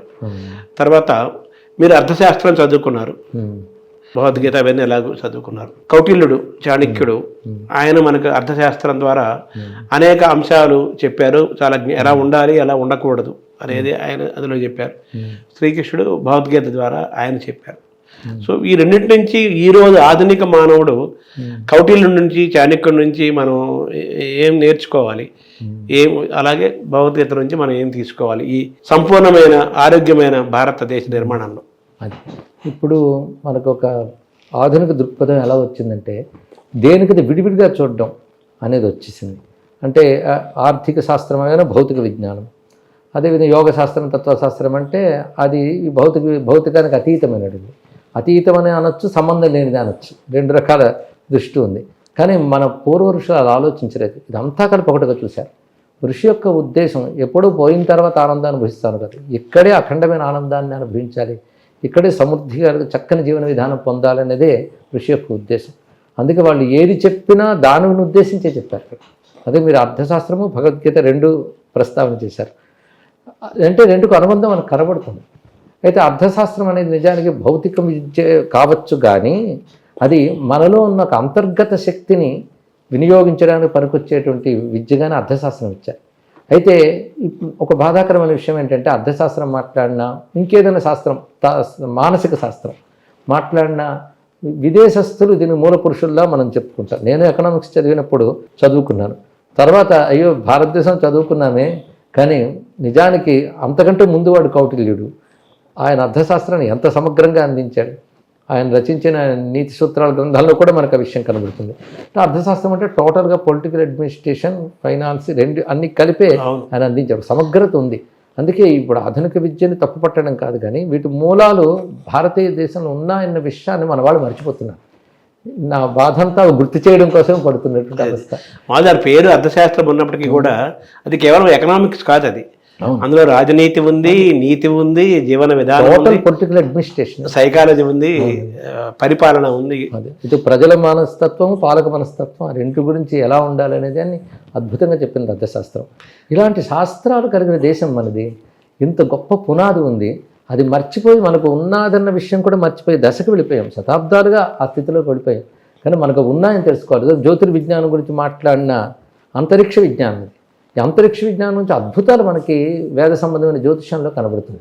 దాన్ని జోస్యం కింద చూడడం ప్రారంభించాం. కానీ ఆ విజ్ఞానము ఇది పుట్టిన సమయానికి ప్రపంచంలో ఇంకెక్కడా లేదు, భారతదేశమే దానికి ఆది. కానీ ఆ విషయం కూడా మాట్లాడట్లేదు, అది ఇంకెవరినో చూపిస్తున్నారు. కనుక మనవైనవి ఎన్నెన్ని మూలాలు కనబడుతున్నాయి. గణిత శాస్త్రం, దానికి భారతీయ ఋషులే మూలం. అది ఇప్పుడు కొంచెం కొంచెం బయటకు వస్తుంది సామాజిక మాధ్యమాల వల్ల. కానీ ఇతరుల పాలనలో ఇవన్నీ కూడా ఇవి మనవి అనే భావం వాళ్ళు తీసేశారు, భారతీయమైనటువంటి భావం. కనుక మనవంటూ ఏమీ లేవు, అన్నీ అక్కడి నుంచి వచ్చాయనేటువంటి భావానికి వెళ్ళిపోయాం. కనుక భారతీయ ఆర్ష విద్యలు అని వీటికి పేరు పెట్టుకుని అర్థశాస్త్రం కావచ్చు, జ్యోతిషశాస్త్రం కావచ్చు, వేల సంవత్సరాలు వచ్చాయి. కానీ వీటి మూల స్రోతస్సు మాత్రం ఆర్ష ఆలోచన, ఋషుల ఆలోచన విధానం. దాంతో మొత్తం విస్తరిలే మనకి. అంటే మన సిలబస్లో, కాలేజీ, స్కూల్, యూనివర్సిటీ సిలబస్లో మన ఎకనామిక్స్, లేదా political science, administration, psychology subjects ఉంటాయి కదా, అందులో తప్పనిసరిగా కౌటిల్యుడు రాసిన అర్థశాస్త్రం ఒక సిలబస్గా ఉంచాలంటారా? ఉండాలండి. మనవైన ఇప్పుడు అధునాతనంగా వీళ్ళు ఎన్ని చెప్పినప్పటికి కూడా విజ్ఞాన శాస్త్రం ఎవరో ఒకరు రాసిన పుస్తకం కాదు, అనంతమైనటువంటిది. దాని ఒక ఆర్డర్లో పెట్టి ఒక పుస్తకం అని చెప్పుకుంటున్నాం. అటువంటిప్పుడు ఈ దేశం ఫైండింగ్స్ ఇలా ఉన్నాయి, దీనికి ఇలా ఉన్నాయని ఒకటి ఉండాలి, తప్పకుండా ఉండాలి. చరిత్ర విషయంలో కూడా మధ్యలో పాశ్చాత్యులు ఏదో ఆలోచించారో అదే చరిత్ర, అదే సరైన ఆలోచన భావాన్ని మనకి ఇచ్చారు. కానీ మనదైన చరిత్రని చాలామంది చెప్తున్నారు. ఆ గొంతు నొక్కేయకుండా ఇదిగో ఈ వాదన కూడా ఉన్నది, ఈ సిద్ధాంతం ఉన్నదని తెలియజేయాలి. తర్వాత వివేకం చదువుకున్న వాళ్ళు ఆలోచించుకుంటారు. కానీ అవి కూడా మన మూలాలు మనం మర్చిపోకుండా విద్యా విధానంలో కూడా తీసుకురావాలి. సో అర్థశాస్త్రం, కౌటిల్య యొక్క అర్థశాస్త్రము 1వ తరగతి నుంచి PhD లెవెల్ వరకు, MA లెవెల్ యూనివర్సిటీ వరకు ఒక పాఠ్యాంశంగా దాన్ని పెడితే ఒక సమగ్రమైన విజ్ఞానము వస్తుంది. కంపల్సరీగా మీరు యాడమ్ స్మిత్ ఉన్నా, ఇంకెవరున్నా ఈయన కంపల్సరీగా ఉండాలనేది మీరు సూచించేది. కౌటిల్యుల అర్థశాస్త్రం లాంటివి అనేక రాజనీతి శాస్త్రాలు మనకున్నాయి. సోమదేవుడి నీతి సూత్రాలను ఒకటి ఉన్నాయి, చాణక్య నీతి సూత్రాలు వేరే ఉన్నాయి అర్థశాస్త్ర సంబంధం కాకుండా. ఇవన్నీ కూడా ఏ దేశానికైనా, ఏ కాలానికైనా, ఏ వ్యక్తికైనా, ఏ సంస్కృతి ఉన్నవాడికైనా పనికొస్తాయి. కనుక అలాంటి విషయాలు తీసుకురావాలి. సో కౌటిల్యుడు అర్థశాస్త్రము, చాణక్యుడు నీతి శాస్త్రాలు అంటే ఇద్దరు ఒకరే అనుకోండి. ఇవన్నీ కూడా మన సిలబస్లో ఉంటే మన ఆలోచన విధానము, మన యొక్క మానసికమైన వికాసము, మన సహనము, శాంతి ఇవన్నీ కూడా జరిగి మళ్ళీ భారతదేశం మళ్ళీ ఒక ఒకప్పటి జ్ఞానభూమిగా మళ్ళీ ప్రపంచాన్ని శాసించడానికి. అదే సమాజంతో ఎలా మెలగాలి, ప్రకృతితో ఎలా మెలగాలి, కుటుంబంతో ఎలా మెలగాలి, అవన్నీ కూడా వాటి ద్వారా మనకు తెలుస్తున్నాయండి. అక్కడ ఇప్పుడు చాలా ఇబ్బందులు ఎదుర్కొంటున్నారు కదా, మానవ సంబంధాలు దెబ్బతింటాము, అవునండి. ఆర్థిక సంబంధాలు పెరగటము, స్వార్థము, దీంతో మొత్తం అంతా ఒక గజిబిజి అయిన అశాంతిలో నడుస్తుంది కదా. దానివల్ల సైకాలజిస్టులు, సైకియాట్రిస్టులు వాళ్ళ అవసరం పెరిగింది వస్తున్నాయండి నిజంగా. తర్వాత ఇంకో పక్క మీరు కూడా, మీరు ప్రవచనకర్తలు కూడా ఇంకో రకంగా ఇంకొక రూపంలో మీరు సైకాలజీని, సైకియాట్రీని చేస్తున్నారని చెప్పండి. అంతే కదా, చికిత్స మానసిక పరిణతికే కదా ఈ ప్రవచనాలన్నిటి, రచనలన్నిటి ఉద్దేశం. ఆ పరిణతి కలిగించడమే కృష్ణుడు చేసిన పని కూడా. అవును. అందుకే ఆ మానసిక పరిణతికి అవసరమైన ఆలోచన విధానం, ఆహార విధానం, జీవన విధానం ఇవన్నీ భగవద్గీత ద్వారా ఆయన బోధించాడు. శ్రీకృష్ణుడి యొక్క భగవద్గీత ఒక గొప్ప గ్రంథంగా, జ్ఞాన సర్వస్వంగా మనం భావిస్తాం కదా. శ్రీకృష్ణుడికి భగవద్గీతను మనం అర్థం చేసుకొని ఆచరిస్తే మన జీవన విధానం యొక్క ఒక మార్పు జరిగి ఆరోగ్యమైన వాతావరణం రావడానికి వస్తుందని ఎంతవరకు మనం ఎలా చెప్పగలుగుతాం? జీవితాలే ఉదాహరణగా చూపిస్తున్నారండి. దానివల్ల వాళ్ళ ఆలోచన ఎలా మారింది, వాళ్ళ యొక్క స్వార్థం పోయి క్షమించగలిగే స్వభావం ఏర్పడి మానవ సంబంధాన్ని ఎలా నిలబెట్టుకోగలుగుతున్నారు, ఇవన్నీ కూడా వాళ్ళు స్వానుభవంతో చెప్తున్నారు ఇక్కడ. అలాగే మానసిక పరిణతి, శారీరకమైనటువంటి స్థిరత్వము, దృఢత్వము ఇవన్నీ కూడా గీతా శాస్త్రాల వల్ల వస్తుంది. నా దృష్టిలో భగవద్గీత అనేటటువంటిది సంపూర్ణంగా మహర్షులు ఇచ్చిన వేదాంతముల యొక్క సారం. ఆ ఒక్కటి ఆలోచన విధానం మనం పట్టుకోగలిగితే ఋషుల గ్రంథాలన్నీ అర్థమవుతాయి.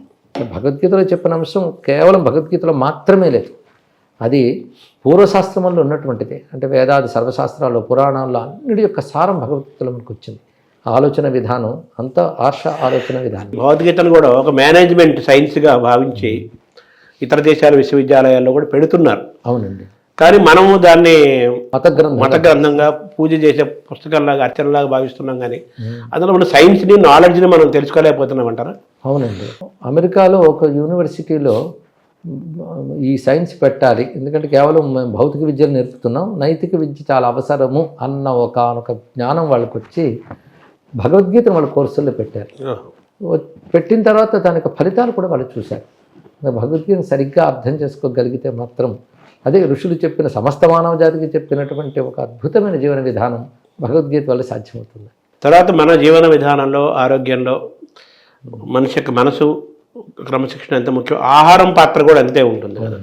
సో ఆహారాన్ని ఎలా చూడాలి సార్ మనం? యుక్తాహార విహారస్య యుక్త చేష్టస్య కర్మసు యుక్త స్వప్నావబోధస్య యోగి భవతి అని భగవద్గీతలో స్వామి చెప్పాడు. ఇక్కడ ఆహార విహారాలు వాటిని ఎలా చూడాలని తెలియజేస్తూ సాత్విక, రాజస, తామస అని 3 విధాలైన ఆహారాల గురించి కూడా కృష్ణ పరమాత్మ చెప్పాడు. ఈ విషయం మనకి ఆయుర్వేద శాస్త్రాల్లో కనబడుతోంది, అదేవిధంగా ఇతర పురాణ గ్రంథాల్లో కూడా గోచరిస్తుంది. ఇక్కడ దాన్ని బట్టి మన ఆహారము, ఆలోచన ఈ రెండిటి గురించి కూడా మనం అవగాహన చేసుకోవాలి. ఎందుకంటే ఆధ్యాత్మిక సాధన అంటే ఏమిటో కాదు, సత్వరజస్తమో గుణాలు 3 అందరిలో ఉంటాయి. ఈ రజస్తమో గుణాన్ని తగ్గించుకుంటూ సత్వగుణం పెంచుకోవడమే ఆధ్యాత్మిక సాధన. అంటే రజస్తమో గుణం నిర్మూలన చేయడం, మనం తగ్గించుకుంటూ సత్వగుణం పెంచుకోవాలి. ఆ సత్వగుణం పెంచుకోవడంలో సాత్విక ఆహారం, అదేవిధంగా సాత్వికమైన ఆలోచన విధానం, సాత్వికమైన విహారం. ఆహారం విహారం అంటాం కదా, విహారం అనేదాన్ని మనం లైఫ్ స్టైల్ అనుకోవచ్చు, జీవితం వెళ్ళే పద్ధతి. కనుక ఆహారంలో సాత్వికత, విహారంలో సాత్వికత, జీవన విధానంలో కూడా సాత్వికత మనం ఏర్పరచుకోగలిగితే సత్వాత్ సంజాయితే జ్ఞానం అన్నాడు భగవద్గీత కృష్ణుడు. సత్వగుణం వల్ల జ్ఞానం, ఆనందం 2 లభిస్తాయి. సాత్వికతను పెంచుతుంది. పోటీ ప్రపంచంలో, ఈ ఆధునిక టెక్నికల్ యుగంలో మనం ఎంతవరకు వీటిని మనం అన్వయం చేసుకొని మనిషి ఆ ఉరుకుల పరుగుల నుంచి తాను ఎలా నియంత్రించుకోగలుగుతాడు? దానికంటూ సమయం కేటాయించుకోవాలండి తప్పకుండా. ఇంత పరుగులు ఉన్నాయి కనుక నియంత్రణ చాలా అవసరం. ఈ పరుగులు లేనప్పుడు ఏముంది, ఇంత పరుగులు ఉన్నాయి కనుక నియంత్రణకి ఆధ్యాత్మిక చింతన అనేది చాలా అవసరం. ఆ సాత్వికత పెంచుకుంటూ పెడుతూ, పైగా ప్రయారిటీస్ అన్నప్పుడు తెలియాలండి. జీవితంలో దేనికి ఎంత ప్రాధాన్యం ఇవ్వాలి అనేది బాగా తెలుసుకునే ప్రయత్నం చేయాలి. అది లేకపోవడం వల్ల ఒకదానికే ఎక్కువ ప్రాధాన్యం ఇస్తూ తనలో ఉన్నటువంటి అనేక శక్తుల్ని దాని మీదే పెట్టేయడం వల్ల మిగిలిన శక్తులను తెలుసుకోలేకపోతున్నాడు. ఉదాహరణకి ఆర్థికంగా డబ్బు కావాలి నిజమే, కానీ దానికోసమే పరుగెడుతూ ఎన్ని కోల్పోతున్నాం. కనుక జీవితం అంటే ఉంటే అవగాహన ఏర్పరచుకొని ప్రతిదీ అవసరమే, కానీ ప్రధాన పరిమితులు ఉంటాయి. ఆ పరిమితులు ఏమిటి, ప్రాధాన్యాలు ఏమిటి, 2 తెలుసుకునేటువంటి ఒక బుద్ధి కావాలి మనకి. అది ఇవ్వడానికి పనికొస్తుంటాయి. కానీ ఉరుకుల పరుగుల జీవితంలోనే నియంత్రణతో వెళుతూ ఇంకా అద్భుతంగా సాధించవచ్చు. దేని గురించి సాధించాలని పరుగు పెడుతున్నామో దాని నియంత్రణతో అద్భుతంగా సాధించవచ్చు. అష్టలక్ష్మిలో ఆరోగ్య లక్ష్మి ఒకటి ఉంది. సో ఆ ఆరోగ్య లక్ష్మిని ఏం చెబుతుంది మన పురాణం? అనంత లక్ష్ములే మనకు చెప్తుంది శాస్త్రం. ఆరోగ్యం కూడా లక్ష్మి లక్షణం. ఆ లక్ష్మిని సాధించాలి కదా. ఆరోగ్యము, ధైర్యము, విజయము ఇవన్నీ కూడా అవసరమైనటువంటివే. ధనలక్ష్మి, ధాన్యలక్ష్మి అనేవి బాహ్యంగా కనబడుతున్న లక్ష్ములు. అవును, మనలో కల్టివేట్ చేసుకున్న లక్ష్ములు సంతోషం. సంతోషం అంటే సంతృప్తి. సంతృప్తి ఏదో వస్తువు వస్తే రాదు. సంతృప్తి మన మనోలక్షణంగా ఉండాలి ఇక్కడ. అలాగే శాంతము, ఇవన్నీ లక్ష్మీ లక్షణాలే. వాటిని సాధించగలగాలి. అంటే భౌతికమైన ఆరోగ్యము తద్వారా మానసిక ఆరోగ్యం, లేదా మానసిక ఆరోగ్యం తద్వారా భౌతిక ఆరోగ్యం, ఈ రెండిటికి సూర్యుడిని కనెక్ట్ చేశారు కదా. ఆదిత్య ఉదయం చదువుకోమంటారు. చదువుకోవటం అనేది విశ్వసించిన వాళ్ళు ఆ మార్గంలో వెళ్తారు. సూర్యుడికి మన ఆరోగ్యానికి దీన్ని మనం సైంటిఫిక్గా చెప్పాలంటే ఎలా చెప్పాలి? మన భారతీయమైన ఆర్ష ధర్మ వాతావరణం చెప్పాలంటే ఎలా చెప్తారు? రెండు రకాలు నేను పరిశీలించినటువంటి వేదవాంగ్మయం కానీ ఆశ్రమంగా బాగా కనబడుతుంది. సూర్యుడిని ఆధారం చేసుకుని మొత్తం చెప్పారండి. సూర్యుడిని భారతీయులు అర్థం చేసుకున్నట్టు ఇంకే ఒక్కరూ అర్థం చేసుకోవాలి. ఉదాహరణకి సూర్యుడికి ఎన్ని రకాల పేర్లు ఉన్నాయి మన సంస్కృతిలో? మనం ఏమీ తెలియని ఉన్నాడు కానీ 10 పేర్లు చెప్పగలడు కనీసం. అంటే ఈ 10 పేర్లు సూర్యుడికి పేర్లు అని కాకుండా సూర్యుడిలో ఉన్న రకరకాల శక్తులకు పేర్లు, ఆ నామాల ద్వారా రకరకాల శక్తులు చెప్పారు. సూర్యుడి గురించి ఆశ్చర్యకరమైన జ్ఞానం ఉంది. నేను దాని గురించి ప్రవచనం చెప్తే నాకు 15 రోజులు పట్టింది ఆదిత్యోదయం బేస్ చేసుకుంటే. అయితే ఆశ్చర్యం కలిగిన విషయాలు ఎన్నో బయటకు వచ్చాయి. సూర్యుడి గురించి భూమి మీద మొదట ఆలోచించిన వాడు భారతీయ మహర్షి అని నేను తెలుసుకున్న విషయం. ఇక్కడ తపస్సు ద్వారా సూర్యుడు ఎన్ని రకాల శక్తులు ఉన్నాయో దర్శించాడు. కనుక పరమాత్మ అనేవాడు ఎవడైతే ఉన్నాడో వాడు సూర్యుడి ద్వారానే మనకు తెలుస్తుంది. కానీ సూర్యుడే పరమాత్మ అని భావన చేశారు. ఇది ప్రకృతిని భగవంతుడిగా భావించే ఆటవిక భావన కాదు. భగవత్ శక్తిని ప్రకృతి ద్వారా గ్రహించి సృష్టికి అతీతమైన భగవంతుడే సృష్టి యందు ప్రకృతి ద్వారా వ్యక్తమవుతున్నాడు. ఆ ప్రకృతికి మూలం సూర్య భగవానుడు. అందుకే ఆ సూర్యుడిలో ఉన్న శక్తిని గ్రహించడానికి మన వాళ్ళు యోగ విధానం, మంత్ర విధానం ఇత్యాదులు ఏర్పాటు చేశారు. ఇవి సూక్ష్మమైన సాధనలు. ఇవి సూర్యాంతర్గతమైన దివ్యశక్తులు మనకిస్తాయి. దాన్ని మన గాయత్రి ఆది రూపాల్లో చెప్తూ ఉన్నాం. వైష్ణవులైనా శైవులైనా వాళ్ళ అభిప్రాయాలు వారుకున్నా శివుడిని విష్ణువుని సూర్యుడిగా చూస్తారు వాళ్ళు. అది ఆ సూర్యుడితో అనుబంధం. అందుకే సూర్యుడికి ఉదయించే ముందు నిద్ర లేవడం, అని ఉదయించేటప్పటికి మన స్వాగతం పలుకునంత శుచిగా ఉండడం, ఆ గృహాలు శరీరాలు కూడా సూర్యోదయానికి సంసిద్ధంగా ఉంటాయి. అదేవిధంగా సూర్యుడి గమనాన్ని అనుసరిస్తూనే మన జీవన విధానం ఏర్పరిచారు. సూర్యాస్తమయం తర్వాత మనిషి విశ్రాంతికి, అప్పుడు పనికి కాదు. ఇలా ఒక్కొక్క విధానాలు ఏర్పరిచారు. సంధ్యోపాసన ఇత్యాదులన్నీ ఏర్పడ్డాయంటే సూర్యుడిని ఆధారం చేసుకునే భారతీయ జీవన విధానం అంతా ఏర్పడింది అనేది వాంగ్మయ పరిశీలన తర్వాత నాకు ఏర్పడిన అభిప్రాయం. అది ఇందులోనే సైన్స్. సూర్యుల్లో ఉన్న అనేక రకాల శక్తులు ఉన్నాయి. ఒక్కొక్కరు పొందగలుగుతున్నారు దాన్ని. వేడి వెలుగు మాత్రమే కాకుండా సూర్యుల్లో అనేక సూక్ష్మ శక్తులు ఉన్నాయి. ఈ సూక్ష్మ శక్తుల్ని సృష్టిలో ఒక్కొక్క జీవులు ఒక్కొక్కలా పొందుతున్నాయి. వృక్షాలు ఒకలా పొందుతాయి సూర్యుల్లో ఉన్న శక్తిని, జంతువులు ఒకలా పొందుతాయి, శిలలు మొదలైనవి ఒకలా పొందుతాయి, మనిషి ఒకలా పొందుతాడు. ఒక్కొక్కరు ఒక్కొక్క విధంగా పొందుతున్నారు. ఇది మనం గమనించితే ఇదే సైన్స్. అందులో ఉన్నటువంటి అందుకే సూర్య సంబంధమైన విజ్ఞానమే నేను సైన్స్ అని చెప్తాను ఇక్కడ. ఎందుకంటే సైన్స్ ఒక సబ్జెక్టు, ఆధ్యాత్మిక సబ్జెక్టు నేను భావించను. సైన్స్ పండిపోతే ఆధ్యాత్మికత అంతే. సూర్యుడిని తెలుసుకొని సూర్యుడు అంటే ఏంటో అర్థం చేసుకొని సూర్యుడు తగ్గట్టుగా మనం ప్రయాణం చేస్తూ సూర్యుడు చుట్టూనే తిరుగుతూ ఉంటే మనం సంపూర్ణమైన ఆరోగ్యవంతులు అవుతాం అన్ని రకాలు. అదే అంతే కదా. సంపూర్ణ ఆరోగ్యం అన్నమాట చాలా బాగుంది. శారీరకంగా, మానసికంగా, బౌద్ధికంగా కూడా మనం పరిపూర్ణం అవడమే సంపూర్ణ. ఇప్పుడు గమనిస్తూ ఉంటే విషయం ఏంటంటే అనేక మంది భౌతికమైన విజ్ఞాన శాస్త్రమే పరమావధి అనుకుంటూ ఉన్నత స్థితికి వెళ్ళినటువంటి వాళ్ళు, అంటే మనం అనుకున్న ఉన్నత స్థితి భౌతికంగా ఒక ఉన్నత స్థితికి, ఆర్థికంగా కానీ సామాజికంగా హోదా కానీ ఇవన్నీ పొందిన వాళ్ళు, ఆస్తులు అవి పెంచుకున్న వాళ్ళు గమనిస్తున్నది ఏంటంటే దీనిలో పరిపూర్ణత లేదు, సారం లేదని రియలైజ్ అవుతున్నారు. చేతులు కాలేక ఆకులు పట్టుకున్నట్టుగా అప్పటికి చాలా విషమించిపోతున్న సమయం కూడా, ఆనందంగా ఉండేది వాళ్ళకి. అది ఏదో సంథింగ్ ఈజ్ మిస్సింగ్, ఏదో కోల్పోతున్నామన్న భావం వాళ్ళకి కలుగుతుంది. అలా కలిగిన వాళ్ళు వెంటనే చేస్తున్నది ఏంటంటే భారతీయ ఆధ్యాత్మిక జీవన విధానం, ఆలోచన విధానం వైపు తిరిగారు. దానికి సంబంధించి అనేక గ్రంథాలు ఈ మధ్య వచ్చాయి. ఇప్పుడు the monk who sold his Ferrari అనే పుస్తకం వచ్చింది ఇంగ్లీష్లో, చాలా ప్రసిద్ధి చెందింది. అతడు కథ ప్రకారంగా చూస్తే భౌతికంగా బోల్డ్ సాధించాడు. ఆయన మనం ఏవైతే సాధించాలని ప్రతి వాళ్ళ అంబిషన్ సక్సెస్ అని ప్రయత్నిస్తారో అన్నీ సాధించాడు. ఆయన ప్రపంచ ప్రసిద్ధుడై అమెరికాలో పెద్ద లాయర్గా ఉండేవాడు. బోల్డ్ అంతా ఆస్తిపాస్తులు ఉన్నాయి, ఏది కావాలంటే భోగం అందుబాటులో ఉంది. అలా అంటే ఆయన 50 ఏళ్లకే వాదిస్తూ కుప్పకూలిపోయాడు. వెంటనే ఆయన హాస్పిటల్ ఇచ్చేశారు. చేసిన తర్వాత చాలామంది మళ్ళీ పలకరిస్తున్నారు. ఆయనకి ట్రీట్మెంట్ నెలల తరబడి అవుతున్నా సర్దుకోలే. ఒక రోజున వీళ్ళు పలకరించడానికి వెళ్తే ఆయన కనబడలే. ఏమయ్యాడు అంటే ఎవరికి తెలియలేదు. ఇంకా ఎవరి మానాలు వాడి జీవన విధానాల్లో పడిపోయారు. ఒకరోజు ఆయన మళ్ళీ తన జూనియర్ దగ్గరికి వచ్చాడు. వచ్చినప్పుడు 30 ఏళ్ళ కురవాళ్ళలో ఉన్నాడు. ఈయన ఆశ్చర్యపోయి అడిగాడు, మీరెవరు అని. నన్ను మర్చిపోయావా, నేను నీకు సీనియర్గా ఉండేవాడిని అంటే మీరు ఇలా ఎలా మారారు అన్నాడు. అంటే నేను హాస్పిటల్లో ఉన్నప్పుడు నాకు రియలైజేషన్ మొదలైంది, ఇంత సాధించాను, ఏమి 50 ఏళ్ళుగా అనేక రోగాలు శరీరానికి వచ్చాయి, ఏమిటి ఇది అని అంటే అప్పుడు డాక్టర్స్ అన్నారు, ఇలాంటి ప్రశ్నలు వీటికి సంబంధించిన ఆలోచనలు భారతదేశంలో ఉంటాయని విన్నాము అన్నారు.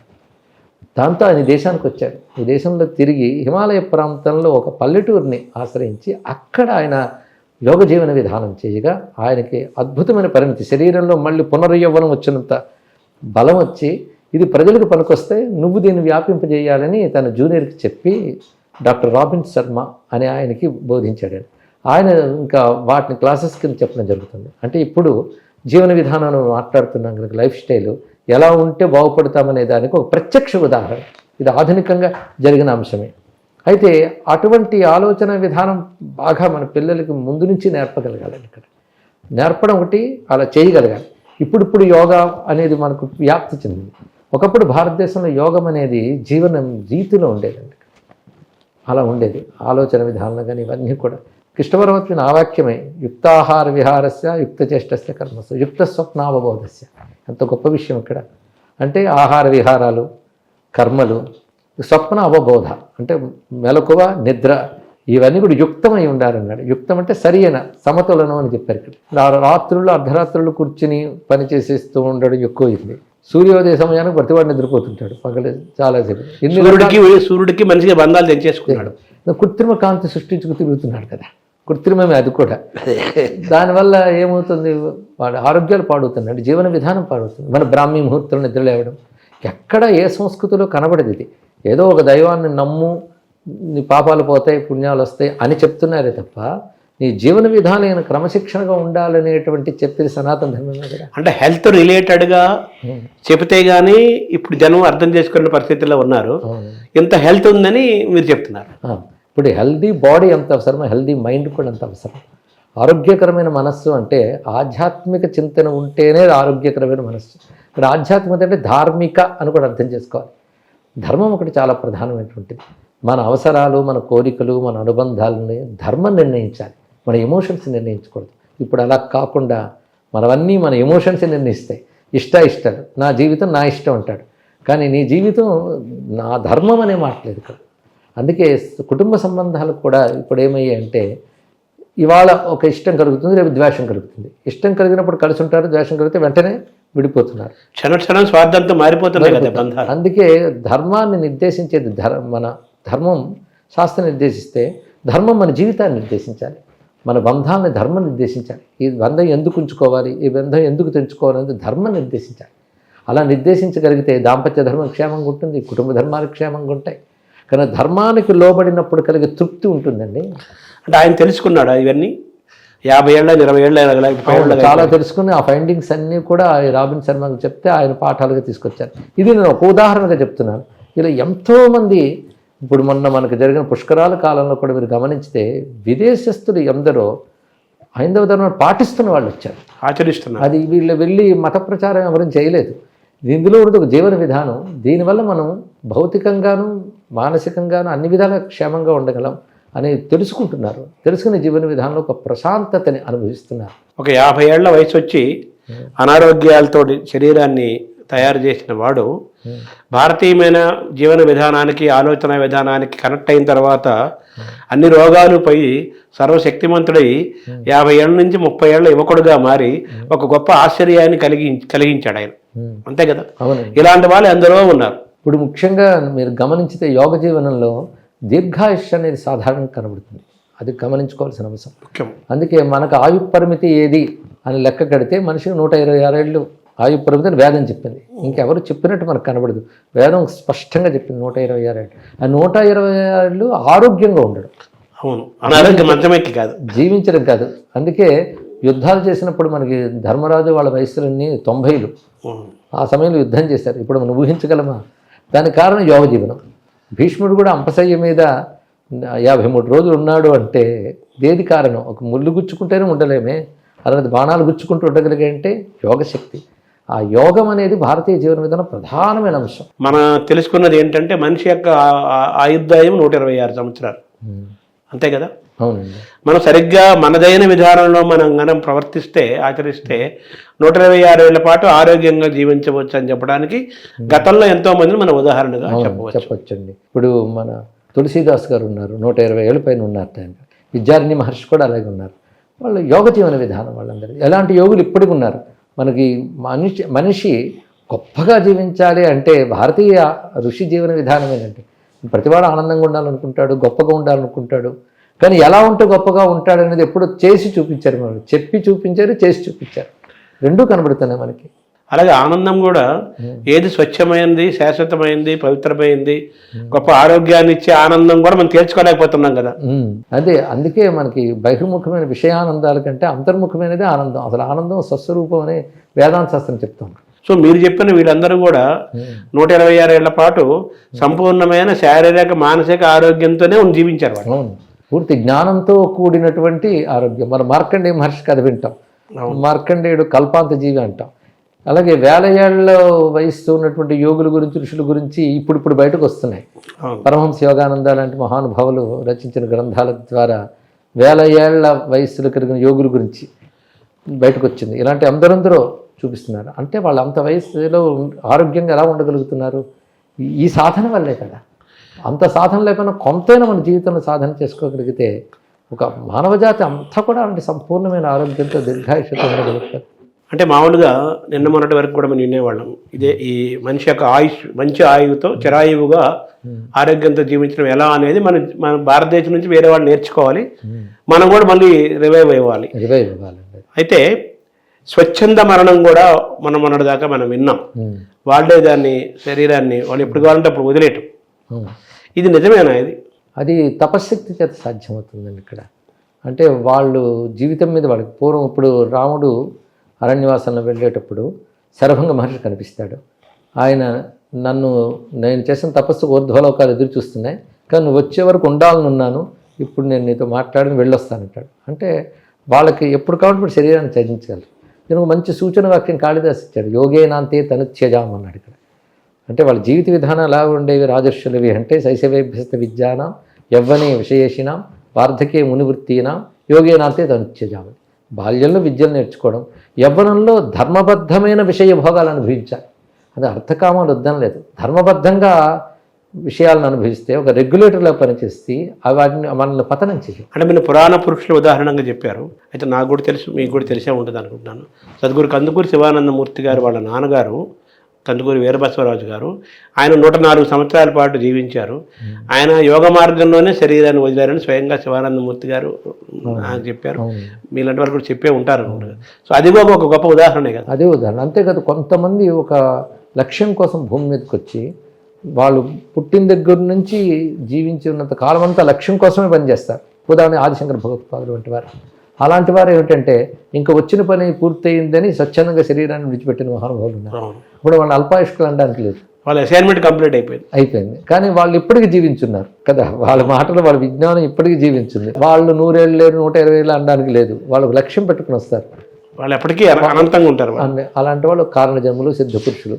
అంటే వీళ్ళు ప్రాణాయామము దాని ద్వారా వదిలేస్తారంటారు. ఎలా? తపస్సు అనేక రూపాలతో ఉంటుందండి. మన యోగశాస్త్రం ఇప్పుడు పతంజలి యోగా ఒకటే మనం అనుకుంటున్నాం, దానికి రాజయోగం పేరు పెట్టవచ్చు. అది కాక మంత్రయోగ, హఠయోగ, లయయోగ, నాదయోగ అని 5 రకాలుగా భారతీయ యోగ విద్య వ్యాపించింది. ఇందులో ఏ యోగాన్ని మనం అవలంబించినప్పటికీ కూడా ఇది సాధించవచ్చు చెప్పినట్టు. మనిషి శరీరాన్ని యోగ మార్గంలో వదిలేసేయచ్చు. అదే యోగేన అంతే తనుత్యజం. చివరికి యోగంతో శరీరాన్ని విడిచిపెడతారట. అందుకే శరీరం మనల్ని విడిచిపెట్టడం కాదు, మనం శరీరాన్ని విడిచిపెట్టగలగాలి. అది ఆల్రెడీ జరిగింది, ప్రూవ్డ్ కదా. ఈ మార్గంలో ప్రాచీనులు రుజువు చేస్తున్నారు, అధునాతన కాలంలో కూడా యోగులందరూ వాటిని తెలియజేస్తున్నారు. ఇప్పుడు హఠయోగం బాగా ప్రస్తుతం ప్రాచుర్యంలో ఉంది కదా. సో హఠయోగం ద్వారా కూడా హఠయోగం కూడా ఇప్పుడు పూర్తిగా ప్రాచుర్యం ఉందని చెప్పడానికి లేదండి. హఠయోగం యోగాల్లో ఒకటిది అంతే. అది అందుకే యోగంలో శంకర భగవత్పాదులు చెప్పినట్టు తత్వ విచారణకు యోగం సహకరించాలి. యోగం మనకు ఒక శరీరానికి ఇవన్నీ ఇస్తూనే తత్వ విచారణ, ఏది సత్యం అనేది తత్వ విచారణ కలిగించాలి. కానీ యోగం తత్వ విచారణ వైపు తీసుకెళ్ళాలి. మనస్సుని వికారరహితంగా చేయగలగాలి. యోగ చిత్తవృత్తి నిరోధ కదా. వీటన్నిటికీ మంత్ర నాద లయ అఠ రాజ యోగములన్నీ ఒకదానితో కూడా ముడిపడి ఉంటాయి కనుక ఇది ఒకటే అనుకోండి, అందులో అంశాలు కలిసి ఉంటాయి, మొత్తం కలిపి ఉన్నాయి యోగ శాస్త్రం. ఇది ఒక మాల అంతే. అంతే. ఈ మాలలో ఇవన్నీ అమ్ముడు ఉన్నాయి. ఇవి తెలుసుకుంటే మనం ఆరోగ్యంగా 120 ఏళ్ళు ఆనందంగా జీవించవచ్చు. మన యోగ మార్గంలో శరీరాన్ని ఎప్పుడు కావాలంటే ఇప్పుడు వదిలేయచ్చు. అలాగే నిత్య యవ్వనంగా ఉండొచ్చు. ఇన్ని మన భారతీయమైన ఆలోచన విధానంలో ఉన్నాయి. అందులో వార్ధక్యం రావచ్చు కానీ జర రాకూడదన్నారు. వార్ధక్యం అంటే వయస్సు పెరుగుదల, జర అంటే జీర్ణించుకోవడం. ఆ జీర్ణత్వం రాకుండా వార్ధక్యం ఉండాలి, పటుత్వంతో ఉంటాం. అవునండి. అందుకే పశ్యేమ సరదిస్తాం, నందామ సరదిస్తాం, మోదామ సరదిస్తాం, భవామ సరదిశతకం అని వేదం చెప్తుంది. అంటే 3 ఏళ్ళు చూస్తూ బ్రతకాలి, వింటూ బ్రతకాలి, అంటూ బ్రతకాలి. ఓ పరమాత్మ నిన్ను చూస్తూ, నిన్ను అంటూ, నిన్ను వింటూ బ్రతకాలి సూర్యమంత్రంలోనే మనకు కనబడుతుంది. అంటే పంచేంద్రియాలు అన్ని బాగా పనిచేస్తుండాలని అర్థం. అది సారాంశం. అది అసలైన జీవితం. దానికి భారతీయ జీవన విధానం అనేక శాస్త్రాలతో, యోగ శాస్త్ర, మంత్రశాస్త్ర, వైద్య శాస్త్రాలతో ముడిపడి మనకు పద్ధతిని ఏర్పరిచింది. సో ఇప్పుడు కూడా మీరన్న మార్గంలో మనిషి ప్రయత్నం మొదలు పెడితే 126 ఏళ్ళు మనం అనుకున్న సంపూర్ణమైన ఆరోగ్యంతో జీవించవచ్చు. జీవించవచ్చండి. నమస్కారం. నమస్కారం.